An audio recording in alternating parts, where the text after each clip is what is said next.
오늘 나눌 말씀의 제목은 제3계명이 금지하는 것과 부가적으로 요구하는 것은 무엇인가라는 제목입니다. 3계명이 금하는 것과 또 3계명이 부가적으로 우리에게 요구하는 것이 무엇이냐. 성경 말씀을 보겠습니다. 구약성경 마지막 말라기 말 1장 6절에서 7절입니다. 내 이름을 멸시하는 제사장들아, 나 만군의 여호와가 너희에게 이르기를 아들은 그 아버지를 종은 그 주인을 공경하나니 내가 아버지일진데 나를 공경함이 어디 있느냐, 내가 주인일진데 나를 두려워함이 어디 있느냐 하나 너희는 이르기를 우리가 어떻게 주의 이름을 멸시하였나이까 하는도다. 너희가 더러운 떡을 나의 제단에 드리고도 말하기를 우리가 어떻게 주를 더럽게 하였나이까 하는도다. 이는 너희가 여호와의 식탁은 경멸히 여길 것이라 말하기 때문이라. 아멘. 아멘. 오늘은 소요리 문답 55문과 56문을 공부합니다. 55문은 제3계명이 금지하는 것과 부가적으로 요구하시는 것이 무엇인가 하는 것을 나누려고 하는데요.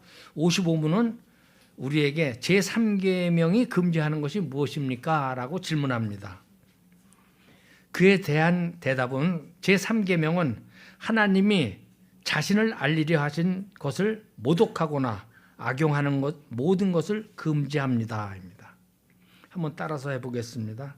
하나님이 자신을 알리려 하신 것을 모독하거나 악용하는 모든 것을 금지합니다.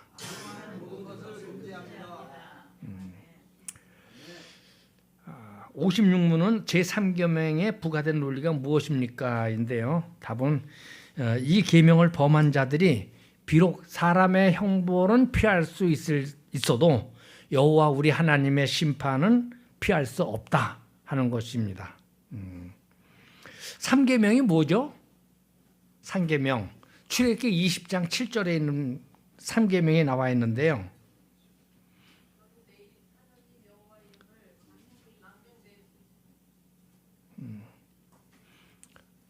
한번 누가 크게 읽어보세요. 3계명.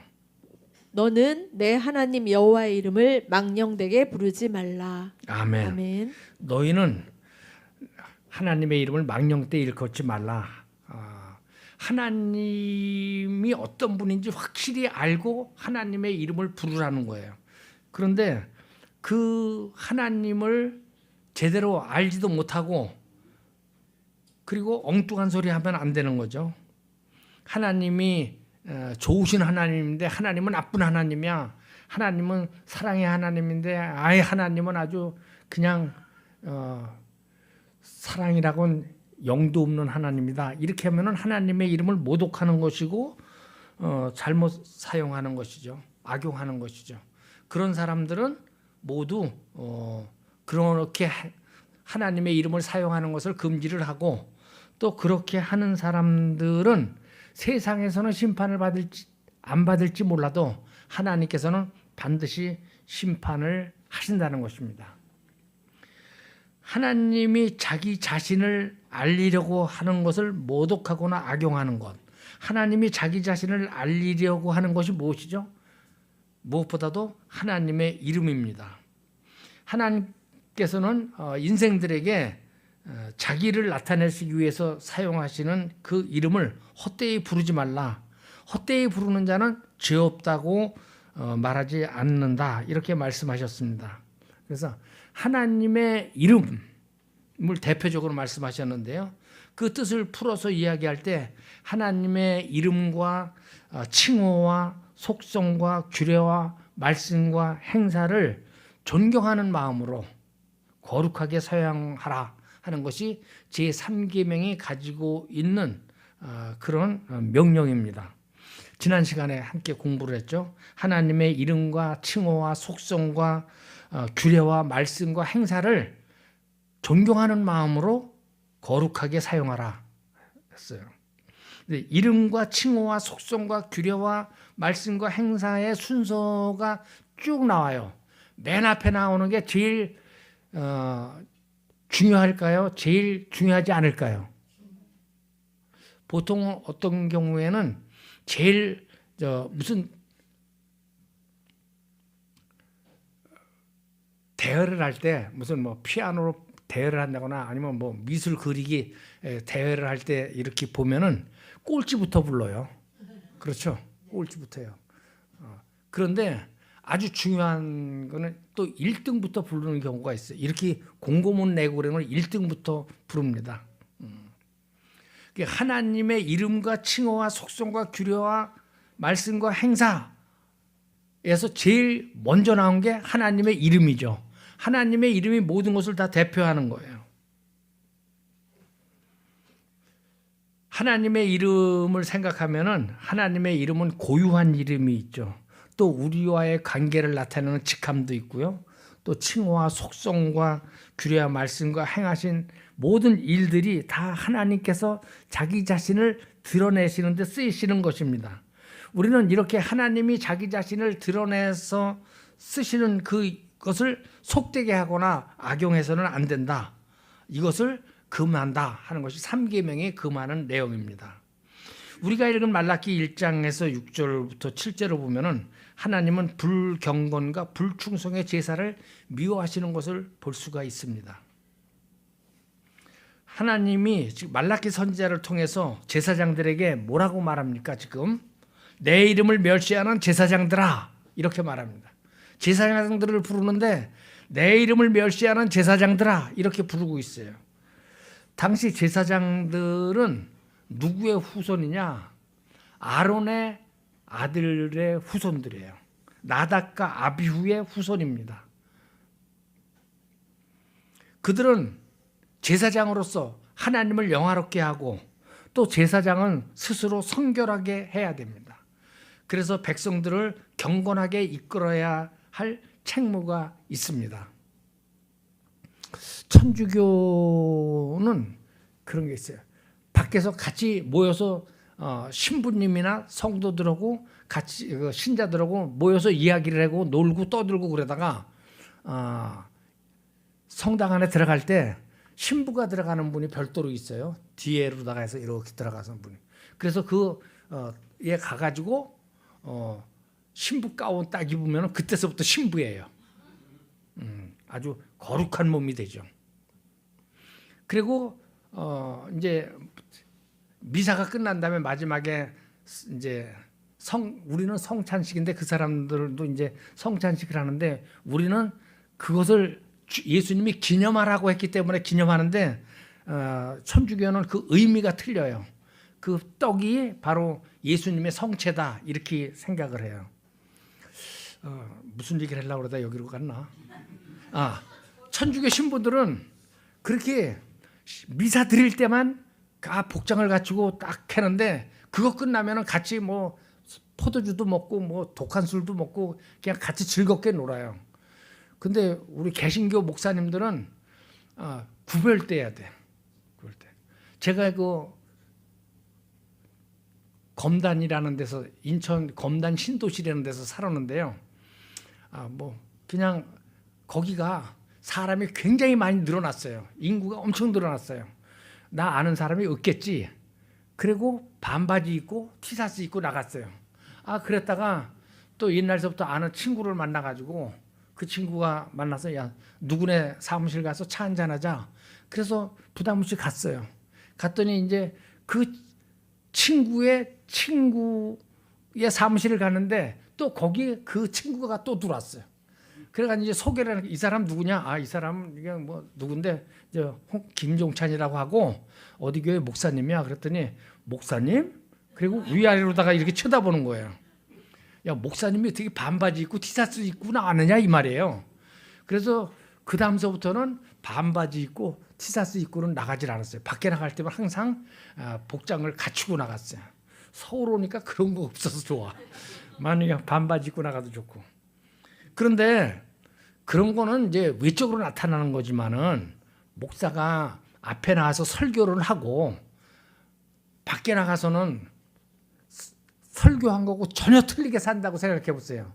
그러면은 목사님이 성도들한테 덕이 되겠어요, 안 되겠어요? 안 되죠. 어디 나가서 그냥 침 아무데나 탁탁 뱉어버리고 그냥 휴지 아무데나 버리고 차 타고 운전하고 가는데 그냥 끽끽거리고 브레이크 잡았다 떴다 그래서 새치기에 들어가고 막 그러면은 다른 사람들한테 경건한 모습을 보이지 못하는 거예요. 그러면 안 되는 거죠. 제사장은 스스로 정결하게 해야 돼요. 그리고 백성들 앞에서 경건하게 백성들을 이끌어야 돼요.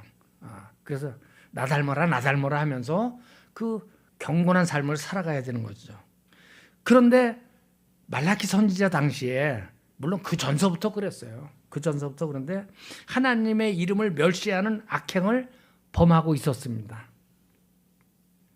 내 이름을 멸시하는 여기에서 내 이름이라고 하는 것은 하나님의 이름과 칭호와 속성과 규례와 말씀과 행사를 의미하는 거예요. 하나님이 하시는 모든 일들, 이름을 포함해서 행사까지 그것을 멸시했다. 멸시했다. 하나님을 무시한 거죠. 하나님의 주권을 무시한 거예요. 그래서 오늘 또 계속해서 나 만군의 여호와가 너에게 이르기를 아들은 그 아버지를 종은 그 주인을 공경하나니 내가 아버지일진데 나를 공경함이 어디 있느냐? 내가 주인일진데 나를 두려워함이 어디 있느냐? 하나님의 이름을 공경하며 거룩하게 섬기기를 요구하고 있는데 그런데 이스라엘과 종교 지도자들은 우리가 어떻게 주의 이름을 멸시하였나이까? 이렇게 하고 있다는 거예요. 지멋대로 아론과 또 그 아론의 아들들도 보면은 불을 킬 때 어디에 있는 불을 갖다가 키라고 그랬어요? 불씨를 번제단에 있는 불씨를 갖다가 키라고 그랬어요. 그런데 번제단에 있는 불씨를 키러 가려니까 밖으로 나갔다 와야 되니까 귀찮잖아요. 그러니까 안에서 한 거예요. 이 얘기하니까 참 어릴 때 생각나는데 할아버지한테 한문을 공부를 했어요. 이제 초등학교 2학년 때부터. 근데 붓글씨를 쓸 때는 먹을 갈아야 돼요. 먹을 갈아야 되는데 이거를 꼭 할아버지가 찬물에 가서 우물에 가서 물을 떠다가 찬물을 떠다가 먹을 갈래요. 근데 그 밖에 나가는 게 어릴 때 얼마나 추워요 겨울에.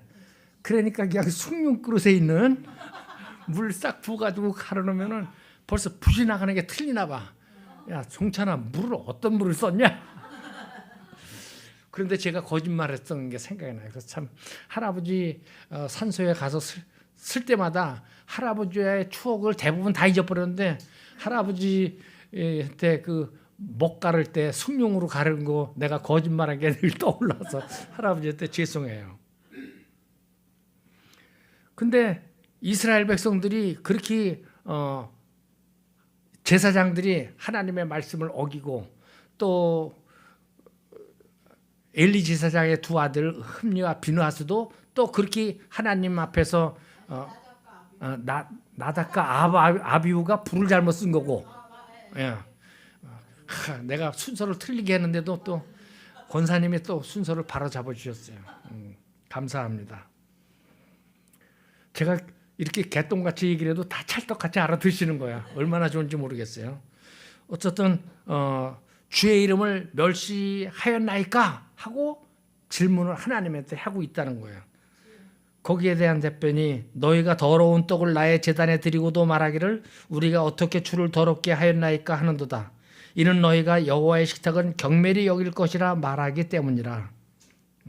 하나님의 이름과 칭호와 속성과 규례와 말씀과 행사를 존경하는 마음으로 제사를 드려야 되는데 제사장들이 마음과 성의가 없는 형식적이고 억지의 제사를 하나님께 드리고 그들은 더러운 떡을 하나님 앞에 헌상함으로써 여호와 하나님을 더럽혔습니다.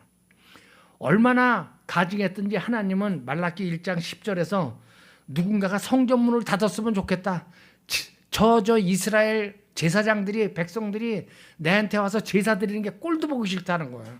성전문을 닫았으면 좋겠다고까지 말씀을 하셨습니다. 또 다른 예를 들어보면은 시편 9편 1절에 보면은 내가 전심으로 여호와께 감사하며 주의 모든 기이한 일들을 전하리다라고 시인이 노래하는 게 나와요. 보면은 기사라고 하는 단어가 나오는데 기사는 하나님이 자기 백성을 구원하시려고 행하신 일을 기사라고 말하거든요. 아주 귀한 일을 볼 때, 그 기사를 볼 때, 하나님께서 자기 백성을 구하기 위해서 저렇게 큰 능력을 행사하신다, 저렇게 귀한 일을 행하신다 하고 하나님의 구원의 뜻을 알고 그것을 하나님이 누구시냐라고 물으면 하나님은 자기 백성을 구원하시는 하나님이야. 하나님은 자기 백성을 구하기 위해서 이런 일을 하셨어. 이렇게 하나님을 말할 수 있는 것이죠. 그런데 어떤 사람은 그냥 그것을 명확하게 얘기를 하지 않고 그냥 맞대는 건지 틀리대는 건지 도대체 헷갈리게 그렇게 이야기하는 사람들이 있다는 것입니다. 하나님의 이름을 속되게 하거나 잘못 사용하는 것을 금하고 있다. 이것이 제3계명이 금하는 것이에요. 그런데 시편 9편의 기자는 내가 전심으로 여호와께 감사하며 주의 모든 귀한 일들을 정하리이다. 우리는 이 시편 9편의 기자처럼 명확하게 하나님에 대해서 전할 수 있어야 돼요. 우리 하나님이 얼마나 좋으신 분이냐.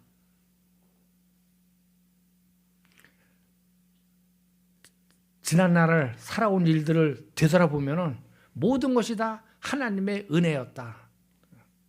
여러분들 중에 살아오면서 죽을 수밖에 없는데 살아난 그런 일들 혹시 있나요?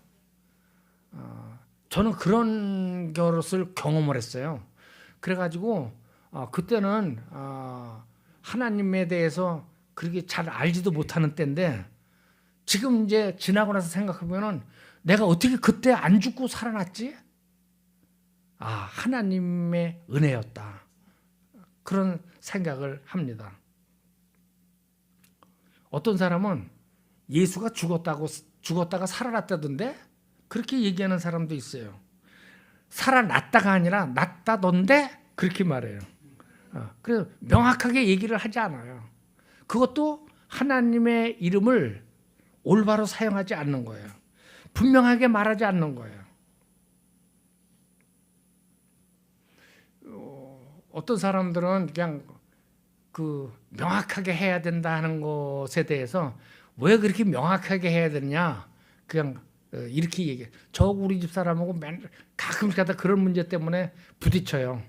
저는 정확하게 해야 된다. 정확하면 다른 사람이 또 상처받잖아. 그냥 은근슬쩍 지나가지 뭐를 그렇게 명확하게 하느냐 그래요. 예를 들어서 당신 해고야. 그러면 알았습니다. 내가 해고당했구나. 다른 일을 찾아야 되는구나. 그렇게 말해야 되는데 어떤 사람은 해고라는 말을 안 하고 이렇게 얘기해요. 우리 회사는 지금 조직 개편 단계에 있습니다. 그래서 당신의 역할에 변화가 있을 것 같습니다. 이렇게 하는 아주 은유적이라고 그러나요? 이렇게 표현하는 경우도 있어요. 이 사람은 자기 역할이 바뀐다고 그러니까 기대를 하고 있는 거예요. 아는 사람이요. 역할이 바뀌었는데 과장인데 도자기 만드는 회사의 과장이에요. 과장이었는데 이 사람이 도자기 전공자가 아니거든요. 그런데 이 눈치를 못 채니까 당신의 역할에 변화가 있을 거라고 그러더니 어디다가 직책을 뭘 줬냐 하면은 도자기 개발과장 직책을 줬어요. 도자기 전공자도 아닌데 도자기 개발과장을 줬어요. 그리고 책상을 지하실로 들어가는 입구에다가 책상을 갖다 놨어요. 그래가지고 그때서야 회사를 그만두라는 거를 깨달은 경우도 있거든요. 우리는 하나님에 대해서 이야기할 때 하나님의 이름, 하나님이 자기의 이름을 나타내시려고 했던 모든 행사들을 다 정확하게 이야기할 수 있어야 됩니다. 그래서 우리는 하나님의 그 크심과 행하신 일들을 노래할 수 있어야 돼요. 제가 이제 기억을 못 하는데 그 전에 보니까 어디 가니까 찬송가 곡조는 그대로인데 가사를 바꿔가지고 유행가처럼 이렇게 뽕짝뽕짝거리면서 부르는 경우도 있더라고요. 그게 요즘은 그런 게 없어졌는 줄 알았는데 지금도 있는 것 같은데 어쨌든 저 교인들이 모여가지고 버스를 빌려가지고 놀러 가면서 이렇게 그 뽕짝뽕짝에 맞춰가지고 그냥 노래를 부르는 걸 봤어요. 근데 그게 지금 생각해 보니까 나는 그게 하나님의 하신 일이라든가 하나님의 행사라든가 이런 것을 아주 속되게 한 것이다. 그런 생각을 해요. 저만 그렇게 생각하는지 여러분도 그런지는 모르겠습니다. 우리는 하나님을 찬송한다 하는 것은 하나님을 찬송함으로써 하나님의 이름을 높이는 거예요. 세속적인 즐거움을 위해서 하나님을 찬송하는 그 찬송가에 나오는 가사를 쓰거나 또는 곡조를 쓴다고 하는 것은 잘못된 것이다. 그것은 하나님을 바로 나타내는 것이 아니고 삐뚤어지게 하는 것이고 하나님의 이름을 훼손하는 것이다. 이렇게 말씀드릴 수 있습니다. 어떤 분들은 아이 뭐 장난으로 하는 걸 가지고 뭘 그래 하고 그냥 서로 낄낄거리는 경우도 있는데 그것은 3계명을 어기는 것이다라는 사실을 분명히 알아야 됩니다. 요한계시록 14장 3절에 보면은 저희가 보좌와 네 생물들과 장로들 앞에서 새 노래를 부르니 땅에서 구속함을 얻은 14만 4천 인밖에는 능히 이 노래를 배울 자가 없더라 라는 말씀이 나와요. 여기 본문 14장 3절에 나오는 새 노래라는 무엇을 의미하는 것이냐. 어떤 사람은 새로운 작시, 작곡된 노래라고 이렇게 이해하고 있습니다. 그래서 우리는 새 노래로 여호와를 찬양하라 했으니까 늘 새로운 찬송, 신곡을 만들어 가지고 배우고 부르고 하는 것이 성경의 가르침을 따르는 것이다. 이렇게 생각을 합니다. 결과적으로 새로운 찬송은 얼마든지 나올 수가 있는 것이고 또 나와야 되는 것이죠. 우리 그리스도인들은 새로운 찬송에 대해서 관심을 기울여야 합니다. 그런데 그것이 하나님을 올바르게 찬양하는 노래여야 되는 것이죠. 어떤 교회에서는 여기에 나오는 새 노래를 이렇게 해석합니다. 새 노래는 구원받을 성도들이 부르는 노래입니다. 그래, 구원받은 성도가 부르는 노래도 새 노래고 구원받을 성도가 부르는 노래도 새 노래지. 그래, 그것까지는 좋습니다. 그런데 계속해서 읽어보면은 누구를 찬양하는 노래일까요? 이런 질문이 나와요. 크리스찬 뷰라고 하는 잡지에 나오는 거예요. 그러면서 찬양의 대상은 하나님이십니다. 정확히 말하자면 하나님의 이름입니다. 역대상 29장 13절에는 우리 하나님이여 이제 우리가 주께 감사하오며 주의 영화로운 이름을 찬양하나이다 라고 기록되어 있습니다. 성경에 분명히 이렇게 있어요. 그래서 누구를 찬양하냐? 하나님을 찬양하는 것이고 정확하게는 하나님의 이름을 찬양하는 것이다. 이렇게라고 합니다. 그런데 그 다음에 뭐라고 나오느냐? 하나님께서는 시대마다 구원자의 이름을 허락하셨습니다. 그러면서 사사기 시대를 예로 드러나요. 그러니까 그렇지. 시대에 따라서 구원자를 보내주셨구나. 그렇게 이해를 하고 딱 있을 때 지금은 성령 안상홍님과 신부 하늘 어머니께서 구원자로 역사하시는 성령 시대입니다. 지금은 우리가 성령 시대라고 그러잖아요. 성령 시대라고. 그런데 성령 안상홍님이라는 거예요. 신부는 하늘 어머니고 하나님의 자리에 자신의 교주의 이름을 넣었어요. 그렇게 함으로써 하나님의 뜻, 하나님의 이름을 심하게 훼손하고 있습니다. 또 우리 주변에 하나님의 이름으로 결백을 주장하는 사람들이 있어요. 자기가 하나님의 이름으로 나는 결코 그렇게 하지 않았다. 나는 죄를 짓지 않았다. 여러 사람에게 알리고 여러 사람 앞에서 맹세하고 합니다. 그런데 나중에 보면은 죄를 졌어. 그럼 그 사람이 하나님의 이름을 올바로 쓴 겁니까? 악용한 것입니까? 악용한 거죠. 이런 일에 대해서는 하나님께서 엄격하게 그 죄를 찾으실 것입니다. 이런 것을 주의해야 됩니다. 제3계명이 금지하는 것은 하나님께서 자기를 나타내시는 데 쓰이는 것을 속되게 하거나 잘못 사용하는 것입니다. 그러면서 56문에 제3계명에 부과된 내용이 무엇이냐라고 질문을 합니다. 그리고 그 답은 이 계명을 범한 자들이 비록 사람의 형벌을 피할 수 있어도 여호와 우리 하나님의 의로운 심판은 피할 수 없다 하는 것입니다. 심판을 피할 수 없다. 그러니 그 계명을 범하고도 아무렇지도 않게 생각하지 말라는 것입니다. 심각하게 생각하라는 것입니다. 사람이 생각할 때는 큰 죄가 아닌 것 같을지라도 하나님께서는 그렇지 않으시다는 것입니다. 반드시 그것이 죄이고 죄이기 때문에 그것에 대한 형벌이 있을 것이다 라고 말씀하고 있는 것입니다.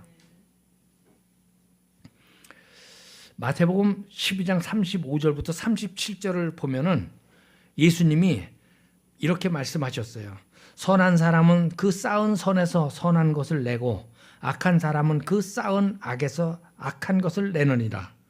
내가 너에게 이르노니 사람이 무슨 무익한 말을 하든지 심판날에 이에 대하여 신문을 받으리니 내 말로 의롭다함을 받고 내 말로 정죄함을 받으리라. 아멘. 무슨 말입니까? 말을 함부로 하지 말라는 거예요. 네가 말한 대로 의롭다 여김을 받고 네가 말한 대로 정죄함을 받는다고 말씀하고 있는 것입니다. 하나님의 이름을 망령되이 일컫는 것은 대부분이 말로 지은 죄입니다. 말로 지은 죄를 죄 없다고 하지 않겠다고 말씀하시는 것이 성경의 가르침입니다. 사랑하는 우리 말씀교회 성도 여러분, 말라기 2장 17절에 보면은 너희가 말로 여호와를 괴롭게 하고도 이르기를 우리가 어떻게 여호와를 괴롭혀 드렸나이까 하는도다. 이는 너희가 말하기를 모든 악을 행하는 자는 여호와의 눈에 좋게 보이며 그에게 기쁨이 된다 하며 또 말하기를 정의의 하나님이 어디 계시냐 함이니라 했습니다. 무슨 말입니까? 악을 행하도 하나님이 형벌을 하지 않는다는 거예요. 악을 행하도 좋다. 이렇게까지 말할 수가 있는 것입니다. 내 마음대로 해도 돼. 하나님 말 안 지켜도 돼. 아주 예사로 그런 말을 한다는 거예요. 이런 것으로 인해서 하나님을 괴롭게 한다고 말라기 선지자를 통해서 말씀하고 있는 것입니다. 제3계명에는 여호와는 그의 이름을 망령되이 부르짖는 자를 죄 없다 하지 아니하리라 말씀하고 있습니다. 하나님은 당신의 이름을 망령되이 부르는 자들을 심판하십니다. 그들은 사람의 징계를 피할 수 있지만 모든 것을 감찰하시고 모든 것에 능하신 하나님의 징계를 피할 수는 없습니다. 하나님은 금송아지를 만드신 이스라엘을 징계하셨습니다. 돈에 눈이 어두워 이스라엘에게 저주하려 했던 발람은 칼로 죽임을 당했습니다. 아론의 두 아들 나답과 아비후는 성전 일을 하던 중에 다른 불을 들여서 삼킴을 당했습니다. 하나님의 규례를 마음대로 어겼던 엘리의 두 아들 흠리와 비느하스는 전쟁통에 목숨을 잃었습니다. 성경에는 이외에도 여호와를 업신여기다가 엄중한 능력을 받은 예들이 많이 있습니다. 그중 하나가 북이스라엘 왕들 중에서 가장 악했던 왕 아합입니다. 아합 왕은 하나님을 업신여겼습니다. 그러던 그가 전쟁터에 나가서 그래도 혹시나 해서 왕복을 벗고 일반 병사 옷을 입고 남유다 왕은 왕복을 입고 그렇게 전쟁터에 나갔어요. 적들이 남유다 왕한테만 쏠 줄 알았는데 아합 왕이 어떻게 죽였어요? 우연히 날라온 화살에 맞아가지고 죽었습니다. 우연히 날라온 화살. 그 아내 이세벨은 창밖으로 내던져서 담벼락에 피를 튀기며 죽었습니다. 아합 왕의 70명의 왕자들은 목이 모두 잘려서 죽었습니다. 아합에게 속한 모든 사람들은 다 예후에 의해서 죽임을 당했습니다. 아합과 더불어 여호와를 멸시하는 데 앞장섰던 아합의 귀족들과 신뢰를 받던 자들이, 제사장들이 전부 다 죽임을 당했습니다. 아합 왕은 22년 동안 왕위에 있었습니다. 백성들은 여호와를 멸시하고 악행을 일삼는 아합 왕을 보면서 그의 통치 속에서 하나님은 살아계신가 하고 마음속에 의문을 가질 수 있었습니다. 하지만 하나님은 분명히 살아계셨습니다. 때가 되자 아합 왕과 왕후 이세벨과 아합 왕에 동조하고 있는 그 측근들을 전부, 악행에 관련된 모든 자들을 심판하셨습니다. 악인들의 통치는 끝나지 않을 듯 보였지만, 하지만 악인의 득세는 잠깐이며 때가 되면 반드시 하나님의 엄정한 심판이 이루어집니다. 우리는 이 역사적 사실을 굳게 믿고 더욱 하나님을, 그분이 지시하시는 방식대로, 하나님이 정하신 방식대로 하나님을 경배하며 말씀에 순종하며 섬기기를 힘쓰기를 축복합니다.